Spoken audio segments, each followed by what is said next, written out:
The Afghan night was a suffocating blanket, thick with dust and the scent of fear.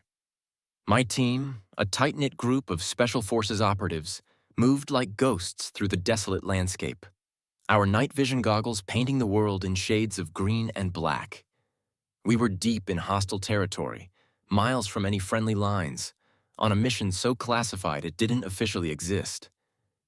"Eyes peeled, guys," I whispered into the comms, my voice barely audible above the wind. "Intel suggests the target's holed up in a village just ahead. We go in quiet, we go in fast, we get out clean." "Roger that, Captain," Sergeant Miller replied, his voice steady, reassuring.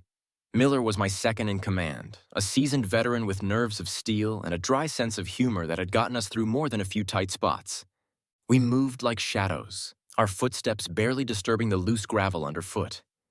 Years of training, of pushing ourselves to the limits, had honed us into a weapon, a precision instrument designed for one purpose: to complete the mission. I thought of Lauren, her face flashing in my mind's eye, her smile, her laugh, the way her eyes sparkled when she looked at me. She was my anchor, my reason for fighting, my everything. I'd promised her I'd come back, and I always kept my promises. "Movement at 2 o'clock, whispered Jones, our sniper, his voice sharp, alert. 2 tangos armed and approaching. "Neutralize them," I ordered, my voice cold, hard. There was no room for hesitation, no room for doubt. This was war, and in war, you either kill or be killed. 2 muffled shots echoed through the night, the sound swallowed by the vast emptiness of the desert. The tangos dropped, their bodies slumping to the ground, their weapons clattering against the rocks. "Clean," Jones confirmed, his voice emotionless. We pressed on, our senses heightened, our adrenaline pumping. The village loomed ahead, a cluster of mud brick houses huddled together in the darkness. The target, a high-value insurgent leader, was believed to be hiding somewhere within. "Remember the plan," I reminded the team. "Alpha Team secures the perimeter. Bravo Team breaches the main house. Charlie Team provides overwatch. Any questions?" "Just one, Captain," Miller quipped. "What's for dinner?" I cracked a smile, a brief flicker of humor in the darkness. "Goat stew," I replied, my voice dry. "Extra spicy." The team chuckled, the tension momentarily broken. We were ready, trained, focused. We reached the outskirts of the village, the silence broken only by the sound of our own breathing. I signaled to Alpha Team and they fanned out, securing the perimeter, their movements swift, silent, deadly. Bravo Team, led by Miller, approached the main house, their weapons at the ready. The door creaked open and they disappeared inside, the darkness swallowing them whole. Charlie Team, positioned on a nearby rooftop, scanned the surrounding area, their rifles trained on any potential threats. And then it happened. An explosion ripped through the night, the ground shaking beneath our feet. The main house erupted in flames, debris raining down on us. Shouts, screams, the staccato burst of gunfire filled the air. "Ambush!" I yelled, my voice barely audible above the chaos. "Get to cover!" Another explosion rocked the village, this one closer, the shockwave throwing me to the ground. I felt a searing pain in my side, a hot, burning sensation that spread through my body. "Captain's hit!" someone yelled, the voice panicked, distant. I tried to get up to regain my footing, but my legs wouldn't respond. I looked down and saw blood, a dark stain spreading across my uniform. I'd been hit, badly. "Get him out of here!" Miller's voice crackled through the comms, his words urgent, desperate. I felt hands grabbing me, dragging me across the rough ground. The world spun, the sounds of battle fading in and out. I clung to consciousness, my vision blurring, my body failing. "Hold on, Captain!" someone yelled, the voice close, familiar. "We're gonna get you out of this!" But I knew it was too late. The darkness was closing in, the pain overwhelming me. I felt myself slipping away, my grip on reality weakening. And then everything went black. The crisp white envelope with the official military seal arrived on a Tuesday. Lauren's hands trembled as she opened it, the words blurring before her eyes. Deepest regrets, Captain Ethan Cole missing in action, presumed killed in action. The world tilted. She sank into the plush armchair in their living room, the room they had decorated together, filled with memories of their life together. A life that was now over. Or was it? A strange mix of emotions surged through her. Grief, yes. Shock, certainly. But also a flicker of something else. Relief? Perhaps. And a sense of possibility. The tears came easily. She was good at this, at playing the grieving widow. The phone calls, the hushed conversations with Ethan's family, the condolences from friends and colleagues, she navigated them all with a practiced grace, her voice trembling, her eyes red-rimmed. At the military memorial service, she was the picture of heartbroken elegance. Dressed in black, her face pale, her posture fragile, she accepted the condolences of the assembled officers, their words of praise for Ethan echoing in her ears. A true hero, a brave soldier, a good man. But behind the facade of grief, another story unfolded. A story of betrayal, of deceit, of lust. The clandestine meetings in dimly lit bars, the hurried text messages, the stolen kisses in the shadows. It had started innocently enough. Matt, Ethan's best friend and fellow officer, had been there for her, offering support, a shoulder to cry on, during Ethan's long deployments. One night the lines blurred. The comfort turned to passion, the friendship to something more. The guilt was immediate, sharp, overwhelming, but it wasn't enough to stop them. Their affair was a whirlwind of stolen moments, hidden desires, and whispered promises. They knew it was wrong, that it was a betrayal of Ethan's trust, but they couldn't resist the pull, the forbidden thrill of it all. "He'll never know," Matt would whisper, his lips against her hair, his hands tracing the curves of her body. "He's so far away," she'd reply, her voice a mixture of guilt and desire. "He'll never suspect." But the guilt gnawed at her, a constant reminder of her betrayal. She'd push it down, bury it deep, but it always resurfaced, a dark shadow lurking in the corners of her mind. The news of Ethan's death had been liberating. The guilt, the fear of discovery, the constant need for secrecy, it all vanished, replaced by a sense of freedom and possibility. She mourned Ethan, of course. She shed tears. She attended the memorial service. She played the role of the grieving widow. But it was a performance, a carefully crafted facade to hide the truth, to protect her secret. And the secret was Matt. He was there for her, offering comfort, support, and love. The kind of love she hadn't felt with Ethan in years. A love that was passionate, consuming, all-encompassing. Within weeks of Ethan's death, they were inseparable. And 6 months later, Matt proposed. She accepted, of course, without hesitation, without regret. As she planned her wedding, the dress, the flowers, the guest list, a flicker of guilt would occasionally surface. But she'd push it down, bury it deep, telling herself Ethan would want her to be happy. She was moving on, starting a new life, with a new man, a man who loved her, a man who was there. And as she stood at the altar, her hand in Matt's, a radiant smile on her face, she told herself she deserved this happiness. She deserved to be loved, even if it meant betraying the memory of the man she had once loved. The engagement ring was a gaudy affair, a large emerald-cut diamond that screamed new beginnings and moving on. Lauren had accepted it with a tearful smile, Matt's eager embrace a stark contrast to the lingering ghost of Ethan's touch. It had been barely 6 months since the official notification of Ethan's death, but grief, it seemed, had a short shelf life in their circle. Or perhaps it was just easier to bury it beneath a whirlwind of wedding preparations. The wedding planning was a frenzy of activity. Lauren, with Matt by her side, threw herself into it with an almost manic energy. The venue, a sprawling estate overlooking the Potomac, was booked within weeks. The guest list, a who's who of military brass and Washington elite, was meticulously curated. The dress, a frothy confection of lace and silk, was rushed from Milan. Everything was happening so fast, a blur of decisions and deadlines. But beneath the surface, a disquieting undercurrent pulsed. Whispers followed Lauren and Matt, veiled glances and hushed conversations that spoke of impropriety, of indecent haste, of disrespect. "It's just too soon," Mrs. Peterson, the wife of a fellow officer, had murmured to Lauren at a luncheon. "Don't you think you should wait a little longer?" Lauren had bristled, her smile tightening. "Ethan would want me to be happy," she'd retorted, her voice a touch too sharp.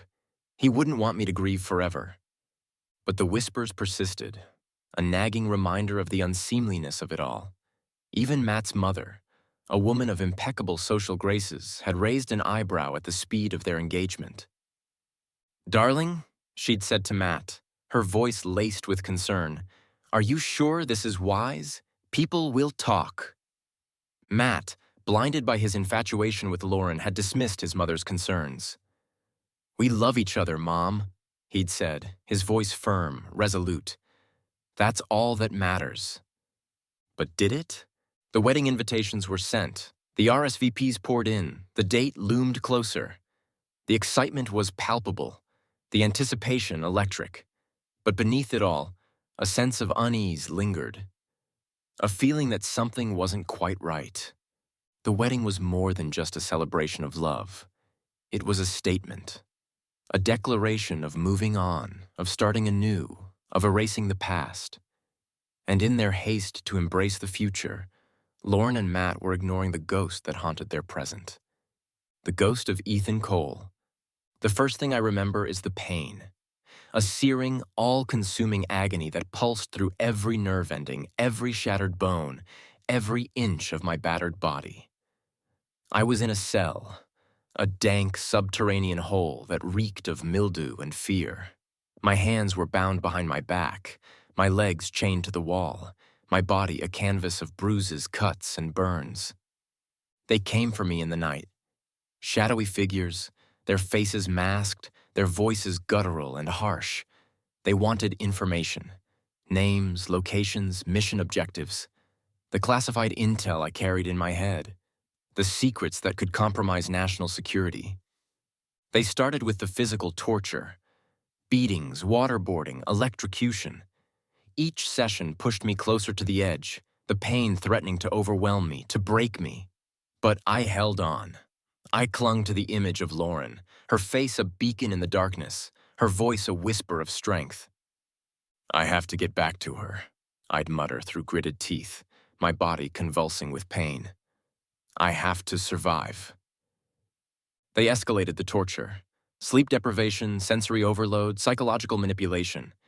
They played on my fears, my doubts, my love for Lauren.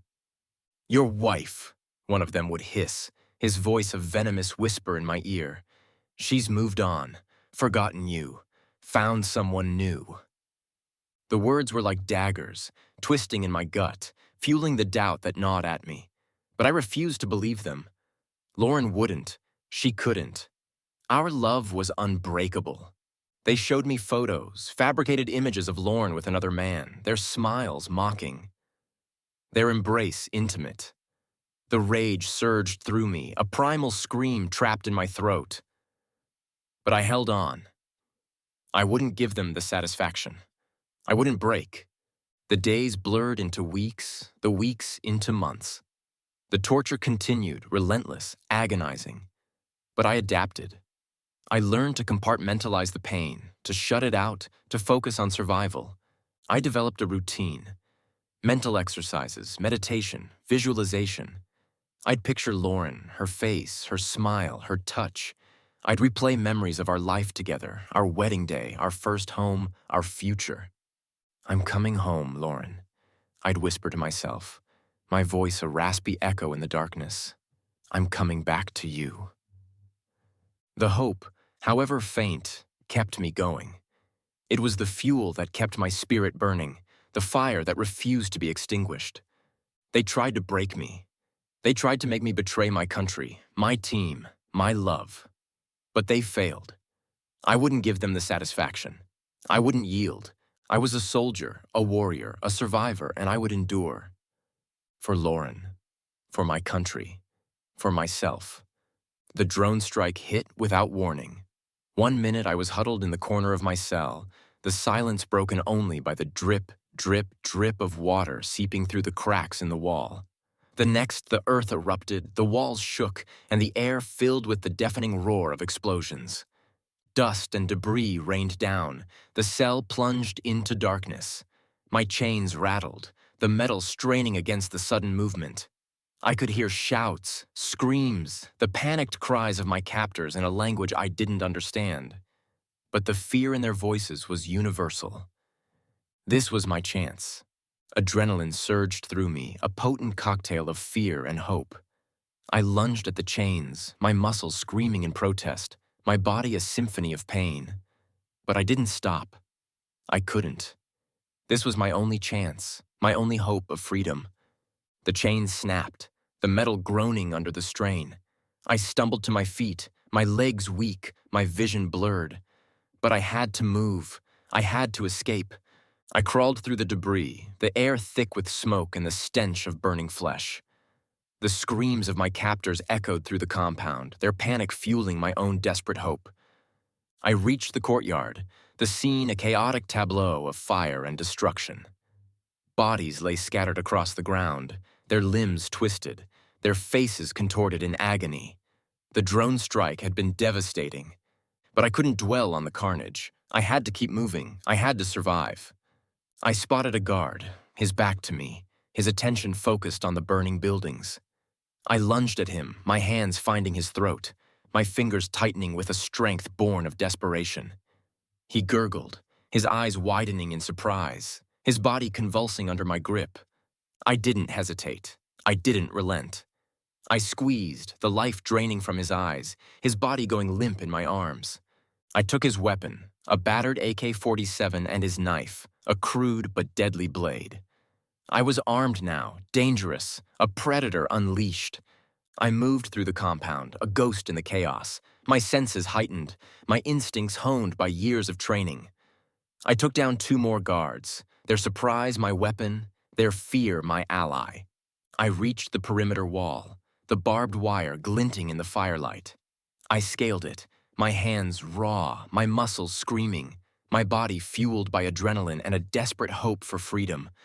I landed on the other side, the impact jarring my already battered body. But I didn't stop. I couldn't. I had to keep moving. I had to escape. I ran, my lungs burning, my legs aching, my body a symphony of pain. But I didn't stop. I couldn't. The mountains loomed ahead, a dark, forbidding silhouette against the night sky. My sanctuary. My escape. I reached the foothills, the terrain rough, unforgiving. But I was a soldier, a survivor. I would endure. I climbed, my hands gripping the rocks, my feet finding purchase on the loose shale. The air grew thinner, the cold biting into my flesh. But I didn't stop. I couldn't.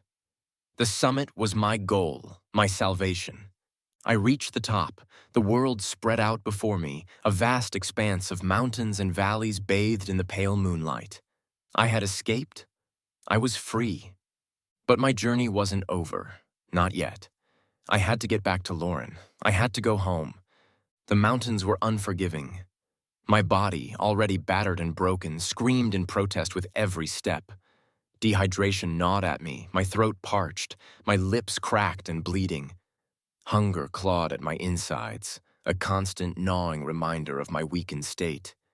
I stumbled through the treacherous terrain, my movements slow, deliberate, each step a battle against exhaustion, against pain, against the gnawing doubt that threatened to consume me. I had to keep moving. I had to survive. Days blurred into nights, the cold biting into my flesh, the sun scorching my skin. I scavenged for food, berries, roots, anything to keep me alive. I drank from streams, the icy water a temporary respite from the constant thirst. I thought of Lauren. Her face, her smile, her touch, they were my fuel, my motivation, my reason for pushing on. "I'm coming home, Lauren," I'd whisper to myself, my voice a raspy echo in the vast emptiness of the mountains. "I'm coming back to you." The hope, however fragile, kept me going. It was the light at the end of the tunnel, the promise of a reunion, a homecoming, a future. Finally, after what felt like an eternity, I saw it. A flicker of light in the distance, a beacon of civilization, a sign of rescue. I stumbled towards it, my body trembling, my vision blurring. As I got closer, I could hear the sounds of voices, of machinery, of life.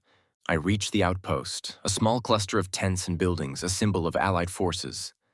I collapsed, my body giving out, my strength spent. They found me, half dead, delirious, a shadow of the man I once was. They took me in, cleaned my wounds, fed me, gave me hope. The recovery was long, arduous. My body was broken, my spirit fragile. But I healed. Slowly, painfully, but I healed. I kept asking about Lauren, my voice filled with anticipation, with hope.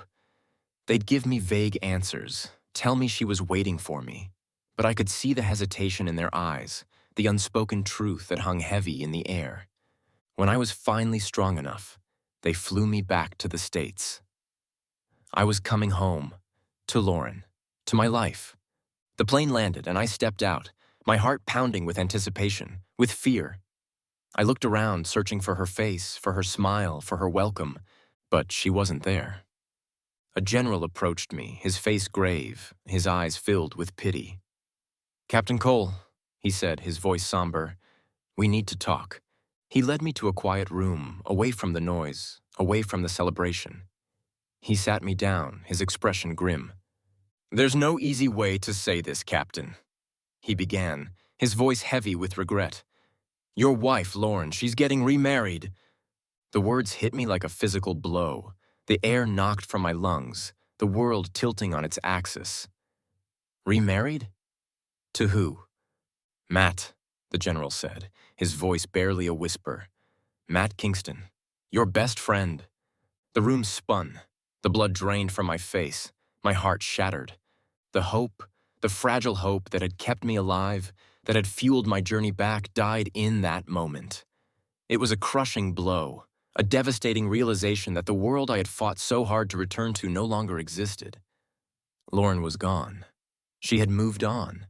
She had betrayed me.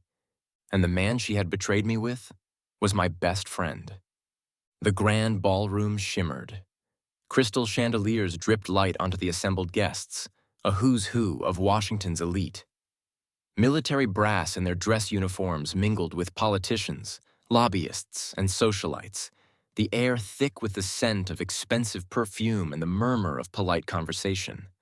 Champagne flutes clinked, laughter echoed through the room, and a string quartet played a saccharine melody. It was a picture of perfect celebration, a perfect wedding. Lauren, a vision in ivory lace, stood at the altar, her smile radiant, her eyes shining with something. Happiness? Perhaps. Or maybe it was just relief. Relief that the charade was almost complete, that the whispers and the doubts had finally been silenced. Matt, handsome and confident in his dress uniform, stood beside her, his hand clasped tightly in hers. He looked proud, triumphant, the best man marrying his best friend's widow, a touching story of love and loss and second chances. Or so they thought. The minister, a portly man with a booming voice, began the ceremony. "Dearly beloved," he intoned, his words echoing through the hushed ballroom, "we are gathered here today." The words were rote, the phrases familiar, the ceremony a carefully choreographed performance. Lauren and Matt exchanged vows, their voices clear, their promises empty. The guests watched, their faces a mixture of admiration, envy, and unease. They'd all heard the whispers, the rumors of the hasty engagement, the whispers of impropriety, but they'd chosen to ignore them, to embrace the narrative of love and loss, to celebrate the happy couple. The ceremony reached its climax. "By the power vested in me," the minister declared, his voice ringing with authority, "I now pronounce you husband and wife." The room erupted in applause, the guests rising to their feet, their faces beaming with congratulations. Lauren and Matt exchanged a kiss, a long, lingering embrace that was meant to symbolize their love, their commitment, their future. But their future was about to change. Just as the applause reached its peak, just as the champagne corks were about to pop, just as the celebration was about to begin, the doors to the ballroom slammed open. All eyes turned towards the entrance, a hush falling over the room. A figure stood silhouetted against the light, his face obscured by the shadows. He was tall, lean, his posture rigid, his presence unmistakable. He walked into the ballroom, his footsteps slow, deliberate, each step echoing through the stunned silence. He was dressed in a simple suit, his face etched with lines of hardship, his eyes haunted. The whisper started, a low murmur that spread through the room like wildfire. It's him. He's alive. But how? Matt's face paled, his grip on Lauren's hand tightening. Lauren's smile faltered, her eyes widening in fear. She recognized him. She knew. Ethan Cole had returned. He walked towards the altar, his gaze fixed on Lauren, his expression unreadable. The room was silent, the only sound the click of his shoes on the polished floor. He stopped in front of them, his presence a palpable force, a dark cloud hanging over the joyous occasion. He looked at Lauren, his eyes cold, hard, unwavering. "You planned this wedding," he said, his voice low, but carrying through the silent ballroom, "while I was being tortured. Did you even hesitate?" The question hung in the air, a dagger aimed at Lauren's heart. The guests gasped, their faces a mixture of shock, disbelief, and judgment. Lauren's face drained of all color, her carefully crafted composure crumbling. Matt's grip on her hand loosened, his gaze shifting nervously between Ethan and the stunned guests. The celebration was over, the party ruined. The truth was about to be revealed. The silence in the ballroom was thick enough to choke on. Every eye was on me, on Lauren, on Matt. My gaze locked with Lauren's, and I saw the blood drain from her face, leaving her pale and trembling. Matt, the bastard, just stood there, his jaw slack, his eyes darting around like a cornered rat. "Ethan?" Lauren whispered, her voice barely audible. It was the only word she managed to get out, a pathetic attempt to fill the suffocating silence. I didn't move, didn't flinch, just kept my eyes on her, letting the weight of my presence, the reality of my return, sink in. The guests, the people who had come to celebrate her happiness, shifted uncomfortably, their whispers like a swarm of angry bees. "Surprised to see me?" I asked, my voice low, dangerous. It wasn't a question, really, more of a statement, an accusation. I thought you were," Lauren stammered, her voice cracking. "Dead?" I finished for her, the word hanging in the air like a gunshot. "That's what you wanted everyone to believe, isn't it?" The whispers intensified. Heads turned, glances exchanged. The carefully constructed facade of the grieving widow was crumbling, the truth seeping through the cracks. Matt finally found his voice, a weak, pathetic attempt to regain control. "Ethan, man, we thought you were gone.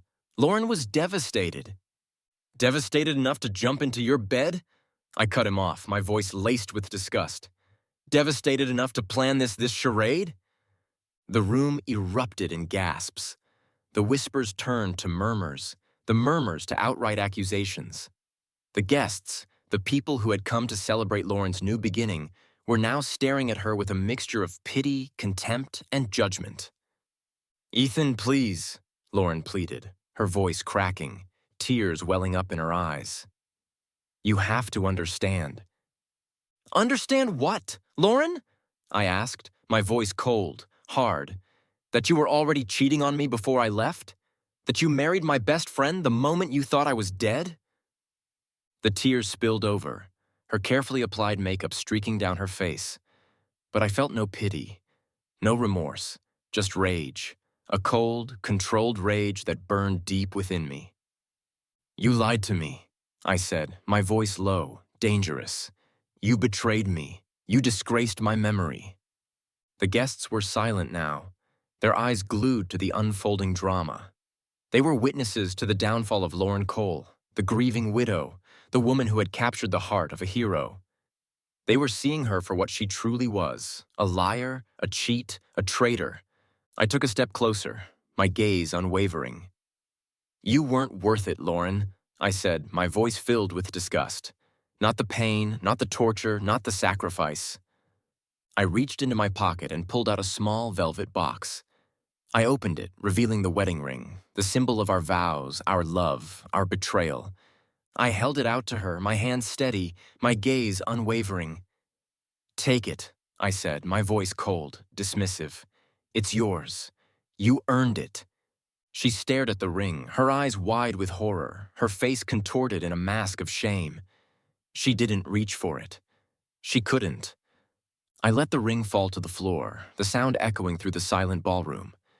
It was a final act of rejection, a symbolic severing of our ties, our past. I turned and walked away, leaving Lauren standing there, alone, defeated, a ghost in her own wedding. The murmurs followed me, the whispers of judgment, the condemnation of the crowd. But I didn't care. I had said my piece. I had exposed the truth. And now I was free. The hushed reverence of the congressional hearing room was a stark contrast to the chaos of the battlefield. Sunlight streamed through the tall windows, illuminating the rows of polished mahogany desks and the faces of the assembled representatives, their expressions a mixture of solemnity and anticipation. I sat at the witness table, my uniform crisp, my medals gleaming under the harsh lights. My injuries had healed, the physical scars fading, but the memories remained. Vivid, painful, unforgettable. The chairman, a stern-faced man with a booming voice, called the hearing to order. "Captain Ethan Cole," he announced, his voice echoing through the room. "We welcome you. We thank you for your service, and we are here today to hear your story." I took a deep breath, the weight of the moment settling on my shoulders. I was here to testify, to reveal the truth about the mission that had gone wrong, the capture, the torture, the betrayal. "Thank you, Mr. Chairman," I began, my voice steady, controlled. "I am honored to be here today, and I am ready to tell my story."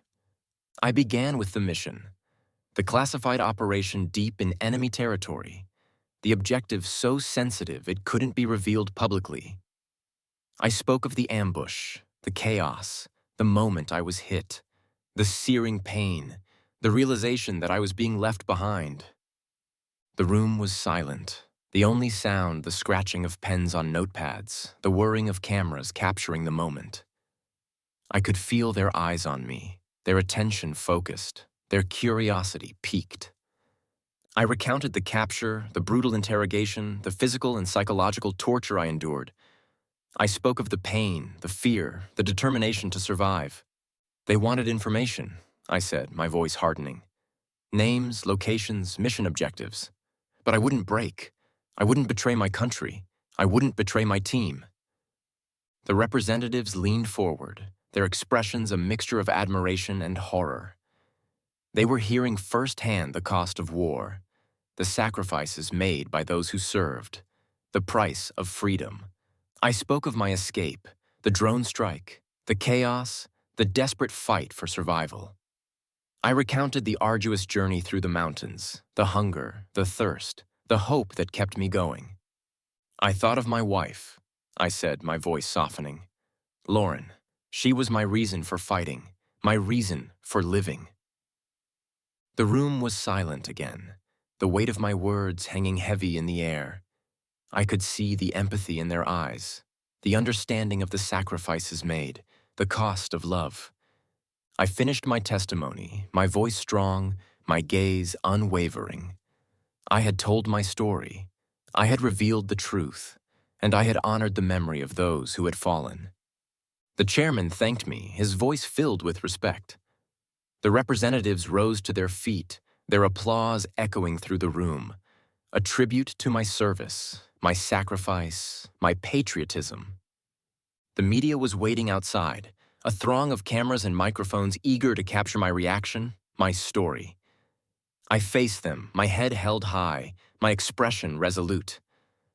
"I'm just glad to be home," I said, my voice firm, confident. and I'm grateful for the support of my country." The public's reaction was overwhelming.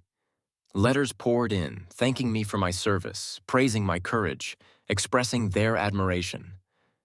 I became a symbol of resilience, of strength, of the American spirit.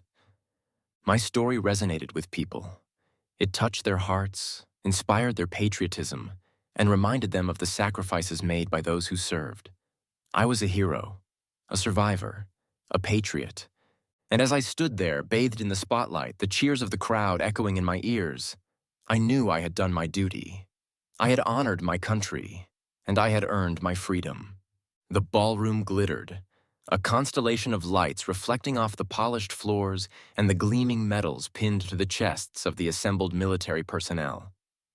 It was the annual Army Special Forces Gala, a celebration of service, sacrifice, and the unwavering dedication of those who put their lives on the line for their country. I stood just inside the entrance, the flashing cameras a familiar, if slightly annoying, backdrop. My dress uniform felt comfortable, a symbol of my identity, my service, my belonging. But tonight, I wasn't alone. Beside me stood Dr. Sarah Walker, a brilliant astrophysicist, a woman of substance and intellect, a woman who saw me not just as a hero, but as Ethan. We'd met at a veterans support group. She'd been volunteering her time, offering her expertise in stress management and trauma recovery. We'd connected over shared interests, a dry sense of humor, and a mutual respect for science. And each other. Sarah wasn't intimidated by my past. She didn't treat me with pity or awe. She saw the scars, both visible and invisible, but she also saw the man beneath them. She respected my service, valued my sacrifice, and admired my resilience. And she challenged me. She questioned my assumptions, debated my opinions, and pushed me to grow. "Nervous?" she asked, her voice soft, her hand resting lightly on my arm. I smiled, a genuine smile that reached my eyes. "Not really," I replied. "Just ready to get this over with." She chuckled, a warm, genuine sound that made me feel at ease. "Don't worry," she said. "I'll protect you from the overzealous admirers." I laughed, a genuine laugh that I hadn't felt in a long time. "I think I can handle them," I said, my voice teasing. We walked into the ballroom, the noise and the lights momentarily overwhelming, but Sarah was by my side, her presence a calming influence, her support unwavering. We were greeted by a flurry of handshakes, congratulations, and words of appreciation. "Thank you for your service, Captain," they'd say, their voices filled with respect. "You're an inspiration." I'd simply nod, offer a polite smile, and move on. I wasn't comfortable with the hero worship. I was just a soldier, a man who had done his duty. Sarah, however, handled the attention with grace and poise. She'd engage in polite conversation, deflect the more intrusive questions, and steer the focus back to the purpose of the gala honoring the sacrifices of the men and women who served. We mingled with the other guests, sharing stories, laughing, and enjoying the camaraderie of fellow veterans. It was a different atmosphere than the galas I'd attended with Lauren. There was no pretense, no hidden agendas, no jockeying for position, just respect, and a shared understanding of the burdens and the blessings of service. Sarah and I found a quiet corner, away from the noise and the crowds. We talked about everything and nothing. Science, politics, our shared love of old movies, our hopes for the future. She was intelligent, witty, and genuine. She was everything Lauren wasn't. "You know," she said, her voice thoughtful, "you're more than just a soldier, Ethan. You're a survivor, a warrior, and a remarkable man." I looked at her, my heart swelling with affection. "Thank you, Sarah," I said, my voice sincere. "That means a lot." She smiled, her eyes sparkling. "You're welcome," she replied. "You deserve it." We stood there for a moment, the silence comfortable, the connection palpable. I felt a sense of peace, a sense of belonging that I hadn't felt in years. Sarah respected me. She valued me. She saw me for who I was, not just for what I had done. And that meant everything. The music swelled, a familiar melody that tugged at something deep within me. The ballroom shimmered, the lights dancing off the polished floors and the glittering gowns. It was a beautiful scene, a celebration of resilience, of courage, of new beginnings. I stood with Sarah near the edge of the dance floor, watching the couples twirling to the music, their faces filled with joy, their laughter echoing through the room. I felt a sense of peace, a sense of completeness that I hadn't experienced in years. Sarah excused herself to speak with a group of scientists, leaving me alone for a moment. I watched the dancers, my mind drifting back to another time, another place, another life. And then I saw her, Lauren. She was standing near the bar, alone, her expression haunted. She was dressed in a simple black dress, a stark contrast to the vibrant colors and elaborate designs that surrounded her. She looked out of place, forgotten. She watched me, her eyes pleading. I could see the regret in them, the realization of what she'd lost, the understanding that she'd made a terrible, terrible mistake. She started to move towards me, her steps hesitant, her posture uncertain. I knew what she wanted. An explanation, an apology, a second chance. I didn't give her the chance. I turned away, my gaze sweeping across the room, settling on Sarah. She was laughing with the scientists, her face radiant, her eyes sparkling with intelligence and humor. I walked towards her, my steps confident, my smile genuine. I reached her side, placing a hand gently on her arm. She turned to me, her smile widening, her eyes filled with affection. "Everything all right?" she asked, her voice warm, concerned. I nodded. "Perfect," I replied, my gaze lingering on her, my heart swelling with gratitude. I raised my glass, a silent toast to Sarah, to my future, to happiness. She raised hers in return, our glasses clinking softly. I glanced back at Lauren. She was still watching me, her expression desperate. I didn't acknowledge her. I didn't even look at her. She was no longer relevant, no longer important. She was invisible. I turned back to Sarah, my smile unwavering. "Shall we dance?" I asked, my voice warm, inviting. She nodded, her eyes shining. "I'd love to," she replied. We walked onto the dance floor, the music enveloping us, the lights swirling around us. We moved together, our bodies swaying in rhythm, our connection palpable. I didn't spare Lauren another glance.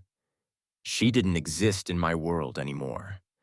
She was a ghost from my past, a reminder of what I had overcome.